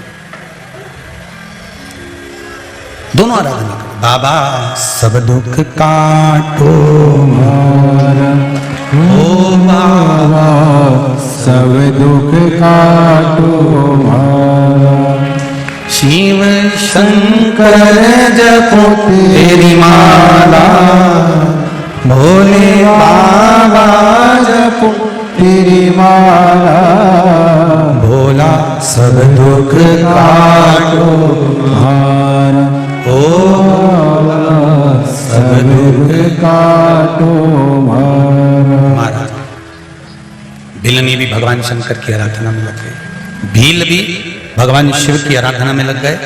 एक दिन भिलनी ने पूरी पूजन की थाली तैयार करके रख दी। पूरी पूजन की तैयारी भिलनी ने तैयार कर दी। पति आया, चंड ने आकर देखा इसमें भस्म तो है ही नहीं। पत्नी बोली, आज चिता की भस्म नहीं मिली, मैं गई थी शमशान, भस्म नहीं मिली, भस्म नहीं मिली, मैं जाता हूं लेकर आता हूं। और देखो वो चंड भील गया भस्म लेने के लिए, जैसे ही शमशान में पहुंचा, गया जैसे ही पहुंचा, जाकर देखा तो वहां भस्म नहीं थी, भस्म नहीं है।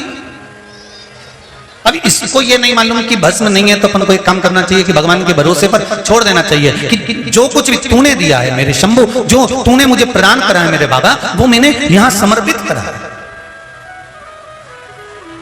अगर कोई वस्तु नहीं है तो हमें देवाधिदेव महादेव को चावल का जब दाना चढ़ाए तो चावल के दाने को चढ़ाते समय कह देना चाहिए पत्रम पुष्पम समर्पयामि। हमारे पास में नहीं है, जो आपने दिया हमने वो समर्पित कर दिया। अब भस्म नहीं, पति गया देखने के लिए, लौट कर आया, वापिस जब लौट कर आया, आकर देखा उसने तो क्या देखता है कि चिता की भस्म तो नहीं मिली, तो आंख में आंसू भरकर, आंख में जल भरकर घर पर बैठकर भगवान के सामने शिवलिंग के सम्मुख में रो रहा था।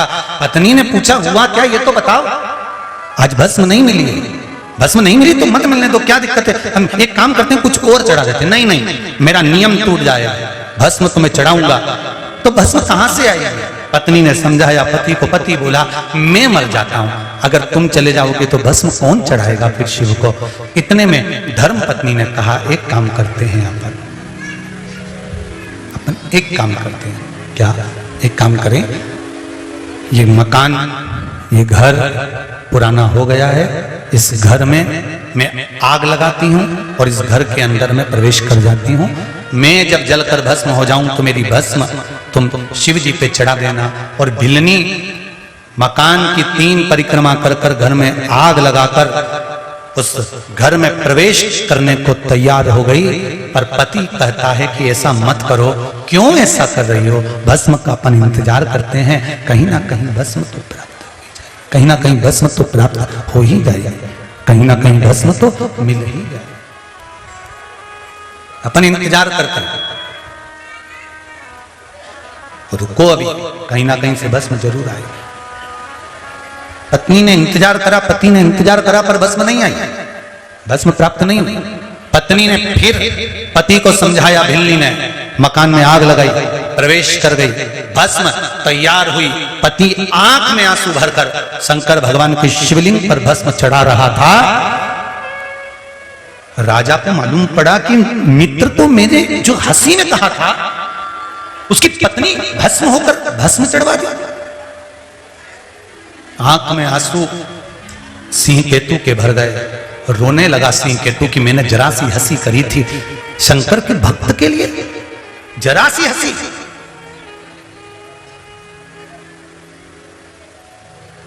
और दुनिया जिस पर हंसती है, दुनिया जिस पर उंगली उठाती है, दुनिया जिस पर हंसती है, दुनिया जिसका उपहास उड़ाती है, दुनिया जिसकी ठिठोली करती है, एक दिन वही देवतुल्य बनकर जगत में पूजा जाता है। जिसकी हंसी उड़ी, जिसके ऊपर उंगली उठाई।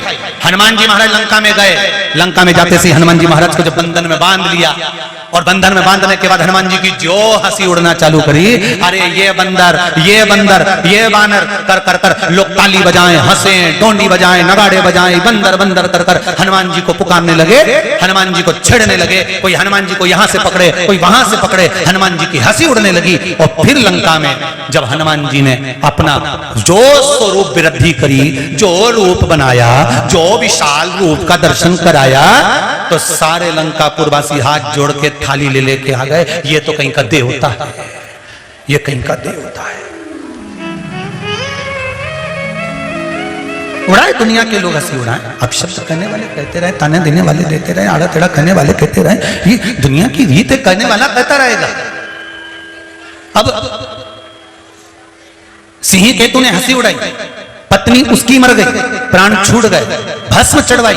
भले सिंह केतु ने चढ़ाई कि नहीं चढ़ाई, कभी चढ़ाया कि नहीं चढ़ाया मालूम नहीं, पर उसने इसके वचन पर विश्वास रखकर भस्म चढ़ाई। और चढ़ाई, पत्नी मर गई, उसकी भस्म शंकर भगवान को चढ़ाई। बस चढ़ाने के बाद इसका नियम था, आरती करता था, और आरती करने से पहले घंटी बजाता था। घंटी बजाते समय सबको आवाज लगा देता था, सबको बुलाता था कि मेरी काकी आ जाओ ने, काका आ जाओ ने, बुआ आ जाओ ने, फूफा आ जाओ ने नाना आ जाओ। आज भी हमारे यहाँ आरती करते समय नियम है कि घर का व्यक्ति जब आरती करता है फिर परिवार के लोग आ जाते हैं, आरती की थाली उसको दे दी जाती है, फिर कोई आ गया उसको दे दी जाती है, फिर उसको दे दी जाती है। बोलो सही है कि गलत है? हमारे यहाँ सत्यनारायण भगवान की पूजन करो तो आरती की थाली बदलती रहती है। तुमने आरती करी उसके बाद उसको दिया, उसके बाद उसको दिया, उसके बाद उसको दिया, बदलती चली जाती है। कहीं काका जी ने, बुआ जी ने, चाचा जी ने, नाना जी ने, फूफा जी ने, सबने आरती कर कर कर आरती की थाली को बदलते जाते हैं। कई लोग हंसते भी होंगे कि ये सनातन धर्म में ये कहाँ का प्रपंच है कि एक जनी आरती करते करते इसको दे दिया, इसने आरती करी उसको दे दिया, उसने आरती करी उसको दे दिया, उसने आरती करी उसको दे दिया। आखिर क्यों, किस लिए, क्यों गरुड़ घंटी का नाद किया जाता है, क्यों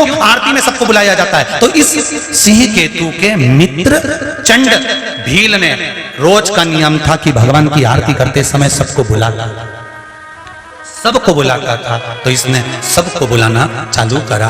सबको बुलाते बुलाते इसका नियम था, आखिरी में पत्नी को आवाज लगाता था कि सुनो आरती प्रारंभ हो रही है, आ जाओ, जल्दी आओ। और आज ये भूल गया कि मेरी पत्नी तो जलकर भस्म हो गई थी, बस आरती की थाली हाथ में थी और चंड ने पुकारना प्रारंभ करा, सुनती हो देवाधिदेव महादेव की आरती प्रारंभ हो रही है, जल्दी आओ, जल्दी आओ। और आरती शुरू हुई। भगवान शंकर के शिवलिंग के ऊपर दीप की बाती जाती है और पत्नी दौड़कर जले हुए मकान में से बाहर निकल कर आ जाती है। धड़कते हुए उस अग्नि में से पत्नी निकलकर बाहर खड़ी हो जाती है। पति की आरती के समय पर जब थाली पत्नी ने हाथ में ली, पति देवाधिदेव महादेव को देखता है और अपनी धर्म पत्नी को देखता है, ये कौन आ गया? आरती पूरी होती है। पति ने देवाधिदेव महादेव को प्रणाम कर कर अपनी धर्म पत्नी से पूछा, तुम कहां से आ गई? तुम्हारी चिता की भस्म तो शिव जी को चढ़ाई है। पत्नी कहती है, मैंने जब मकान में आग लगाया, आग लगाकर जैसे ही पहला चरण मैंने अंदर रखा, रखते से एक बूढ़ा सा बाबा और एक बुढ़िया सी माँ अपनी गोदी में अपने पल्लू से मुझे ढककर अंदर सुला ली और मेरी नींद लग गई थी। मुझे नहीं मालूम कि क्या हुआ।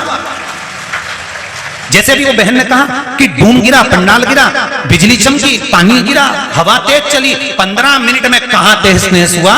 मैं उस टेंट के अंदर थी पर यह पता नहीं पड़ पाया कि मुझे बचा कौन रहा था, कौन था, कहां से आ गया, कैसे आ गया। ये बेटी वेंटिलेटर पर पड़ी थी, कहां से शिव आ गया, कहां से बचा लिया।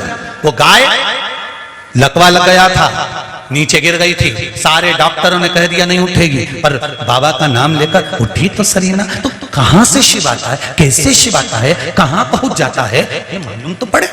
पत्नी से पूछा, तू कैसे आ गई? कहा अंदर अग्नि में कोई बूढ़ा और बूढ़ी बैठे हुए थे और मुझे बचा लिया। और कहते हैं जा, आरती चालू हो गई, उठो, आरती हो रही है, जाओ। मेरे घर के बेटा और बेटी से निवेदन है, मेरे घर के बुजुर्गों से निवेदन है, मेरे घर की बहुओं से, घर के युवान बेटा बेटियों से निवेदन है, जिस समय तुम्हारे घर में आरती की आवाज आए, तुम नहाए कि ना नहाए, तुमने स्नान करा कि नहीं करा, उस आरती के समय पर उस दिए की एक झलक पाने के लिए मां के सामने, उस भगवान के सामने जाकर खड़े हो जाना। दुनिया का आधा दुख तो समाप्त हो जाएगा, आधा दुख समाप्त हो जाएगा। आज मंदिरों में मशीनों से आरती करी जा रही है, नगाड़े मशीनों से बज रहे हैं, घंटियां मशीनों से बज रही है। जरा उस आरती के महत्व को तो समझो कि पहले गांव में जब आरती होती थी, पूरे गांव के घर से एक एक व्यक्ति उस आरती में पहुंचते थे। सब नहीं जा पाते थे तो एक घर का व्यक्ति पहुंचता था। क्यों पहुंचता था? कि जब वो आरती में से आता था तो आरती की बलैया लेकर जब वो घर में पहुंचता था, उसके आरती की बलैया लेते समय हाथ में जो आंच लग जाती थी, कपूर की लो लग जाती थी, वो घर के जिस अंग पर, घर में जहां जहां वो हाथ लगता था, उस घर से हला बला सब चली जाती थी। क्यों कहते हैं कि आरती में जाओ? क्यों कहते हैं कि घर में आरती हो तो मंदिर नहीं जा सकते, तो घर की आरती को अपनी खिड़की में से झांक कर तो देख सकते हो, फिर जाके सो जाना। पर आरती हो उस समय पर एक झलक उस दीप की मात्र देख लेने से भी दुख समाप्त हो जाता है। ना जाने कितने कितने दुख अपने आप समाप्त हो जाते, अपने आप खत्म हो जाते हैं, कितने दुख अपने आप मिट जाते हैं अपने। वैश्य है मंगल मंगलकारी, रूप है मंगल मंगलकारी, अवधूत नाम तुम्हारा भोला सब दुख काटो मारा ओ भोला सब दुख काटो मारा। ये मानव का शरीर मिले भगवत स्मरण के लिए, भगवत कीर्तन के लिए। हमारे जीवन का सर्वाधिक सुख परमात्मा के चरणारविंद।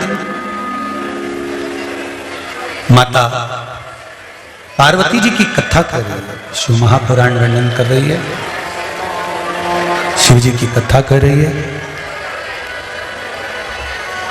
तारकासुर के 3 बेटे तारकाक्ष, विदुम्माली, कमलाक्ष की तीनों समाप्त हो जाते हैं। बाबा देव, अधिदेव, महादेव, कुबेरेश्वर, महादेव पशुपति नाथ के रूप में विराजमान हो जाते हैं। पशुपति नाथ के रूप में जब भगवान शंकर विराजमान हो गए, भगवान शिव विराजित हो गए, आगे वर्णन आया विदल और उत्पल, इन दोनों असुरों का संहार भगवान माता पार्वती ने कुंदुक का प्रहार कर कर करा, तो शिव जी का नाम कुंदकेश्वर महादेव पड़ गया। क्या नाम पड़ा है? कुंदकेश्वर महादेव। पहले भी आपको वर्णन करा कि कुंदकेश्वर महादेव रोग मुक्ति के लिए और शरीर में अगर कोई बहुत ज्यादा तकलीफ जब होने लगती है, दुख जब पड़ने लगता है, बहुत कष्ट जब होने लगता है, तो कुंदकेश्वर महादेव का स्मरण किया जाता है। कुछ पत्राएं देखिए, अच्छे हैं।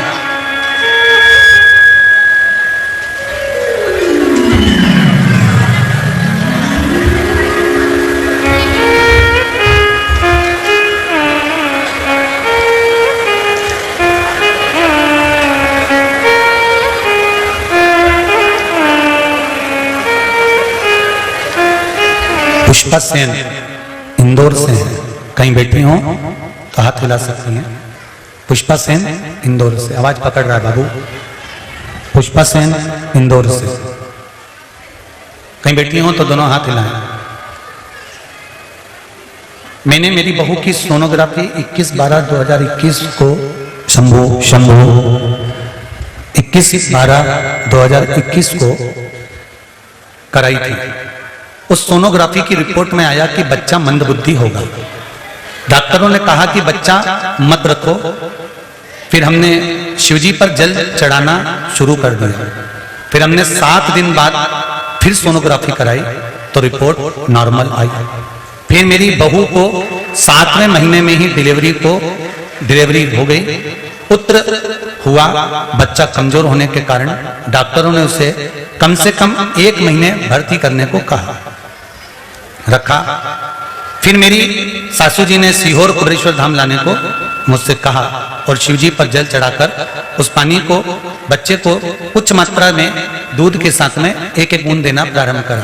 गुरुदेव, उस बच्चे को जिसको विकलांग बता दिया था, उस बच्चे की पहली सोनोग्राफी और उस बच्चे की दूसरी सोनोग्राफी, जिस समय पर उसको मंदबुद्धि और शरीर से विकलांग बताया था, उसकी एक सोनोग्राफी, और जब मैंने बहू से जल चढ़वाया और पानी पिलाकर दूसरी सोनोग्राफी कराई तो बच्चा पूर्ण तरह से ठीक हो चुका था। उसकी दोनों सोनोग्राफी के फोटो मैं लगा रही हूं। जो बच्चे की पहली सोनोग्राफी जिस समय बच्चे को विकलांग करा गया था और विकलांग कहा गया था और कहा था मंदबुद्धि है, और फिर दूसरी सोनोग्राफी जब बहू को जल चढ़वाया शिवजी पर और जल को पिलाया गया, और जल पिलाने के बाद जब दूसरी सोनोग्राफी आई तो बच्चा एकदम ठीक हो चुका था और बच्चे पूर्ण तरह से स्वस्थ जन्म लिया। ये शिव की कृपा है। उस माँ ने दोनों फोटो लगाए हैं सोनोग्राफी के, एक पहले नंबर की सोनोग्राफी और दूसरे नंबर की सोनोग्राफी, दोनों फोटो। एक और पत्र आया है बहुत सुंदर, देखिए। स्वाति सुधीर लोहारकर महाराष्ट्र के नासिक जिले में देवगांव निफाड़ से आई हैं। कहीं बैठी हो तो हाथ हिलाइएगा। मेरे पेट में बहुत दर्द था, तो मेरे बेटा और मेरे रिश्तेदार मुझे पुणे के दीनानाथ मंगेशकर हॉस्पिटल लेके गए। डॉक्टर ने जांच की और बच्चादानी में गठान बताई। ऑपरेशन भी बहुत कष्टमय बताया, खर्चा भी बहुत था, पर लाखों रुपए का खर्चा भी बताया। बचने के कोई आसार तत्व, क्योंकि जो गांठ थी उसकी मात्रा बहुत बड़ी थी, तो बचने की उम्मीद थोड़ी कम ही थी। पर मेरे भोलेनाथ पर भरोसा था। मैं लॉकडाउन से परिवार के साथ शिव महापुराण कथा देखती हूँ, और मेरी बहू ने पशुपतिनाथ का व्रत किया। मैंने हॉस्पिटल से आते ही सीहोर आने का फैसला किया, और दिनांक 3 फरवरी 2022 को हम सीहोर आए और दर्शन किया। पंडित जी, एक नारियल के पानी का शिव के अभिषेक का वर्णन आपने पहले कथा में किया था, वो करना प्रारंभ करा। उस नारियल के पानी का अभिषेक कर उस पानी का आचमन करना प्रारंभ करा। मेरे बच्चेदानी की गांठ गल गई और ऑपरेशन टल गया। फिर जांच कराई, उसमें ऑपरेशन नहीं बताया। है ये शंकर है, औघड़ी है, उसके बिना संसार का कोई सुख हमें मिले तो हम नहीं जानते। पर इतना जरूर है कि तेरी कृपा बिना ना हिले, एक भी अनु लेते हैं श्वास तेरी कृपा से तनो तनो। माता पार्वती जी ने जो कुंदुक का प्रहार करा, वो कुंदुक विठल और उत्पल को मारने के बाद वो कुंदुक शंकर भगवान के चरणों में जाकर गिरा, जिसका नाम कुंदक कैसे। शिव जी का नाम क्या पड़ गया? जम के बोलिए जरा, कुंदकेश्वर। हम पहले भी कथा में कहे, आज फिर कहते हैं, शंकर जी के मंदिर में जाओ और मान लो तुम्हारे शरीर में कोई रोग है, बीमारी है, तुम दवाई खा रहे हो, दवाई खाओ, मना नहीं है। डॉक्टर को दिखाओ, मना नहीं है। सारी जांचें कराओ, मना नहीं है। पर कर्म करते करते करते करते थोड़ा सा विश्वास शंकर पर भी रखो। हम ज्यादा नहीं कर रहे, हम तो कर रहे हैं, थोड़ा सा भी रख लोगे, थोड़ा सा अचार थाली में स्वाद ला देता है, थोड़ा सा बघार दाल में स्वाद ला देता है, थोड़ा सा जामन दही जमा देता है, तो थोड़ा सा तुम्हारा विश्वास ये निश्चित है कि जो बीमारी है उसको समाप्त कर मानेगा, ये निश्चित है। आप थोड़ा सा विश्वास रखो शंकर, ज्यादा भी नहीं रख सकते तो थोड़ा तो रख सकते। जाओ उसके दरवाजे पर, उसकी चौखट पर, उससे विनती करो, उससे निवेदन करो, उसके चरणों में जाकर विनय करो, सुनेगा। थोड़ा सा विश्वास। कई लोग कहते हैं गुरुजी तो सीधा बोलते हैं कि शंकर पर पूर्ण भरोसा बहुत जरूरी है, और फिर कहेंगे वो विश्वास, वो भरोसा डामाडोल होने वाला मत रखना कि थोड़े दिन तो तुम शंकर जी के मंदिर गए, थोड़े दिन तक तुमने आराधना करी, थोड़े दिन तक तो तुमने भक्ति धारण करी, थोड़े दिन तक तो तुमने कीर्तन करा, और थोड़े दिन बाद वापिस वैसे की वैसे ही हो गए। नहीं, हमारी भक्ति की दृढ़ता, भक्ति में छल नहीं, भक्ति में दिखावा नहीं, भक्ति में कपट नहीं, भक्ति दृढ़। डॉक्टर ने अगर दवाई दी है, नहीं लग रही शरीर में, कुंदकेश्वर महादेव के नाम से स्मरण करते रहे, देवाधिदेव महादेव, ये दवाई मैं डॉक्टर साहब की खा रही हूं, पर बाबा इसको अमृत कर देना, इसको कुछ ऐसा बना देना कि मेरे शरीर का रोग मिट जाए। दवाई वो ही खाओ जो डॉक्टर लिख रहा है, दवाई वो ही खाओ जो डॉक्टर ने बताई है, पर उसके साथ में वो दवाई के साथ में शंकर भगवान का विश्वास दृढ़।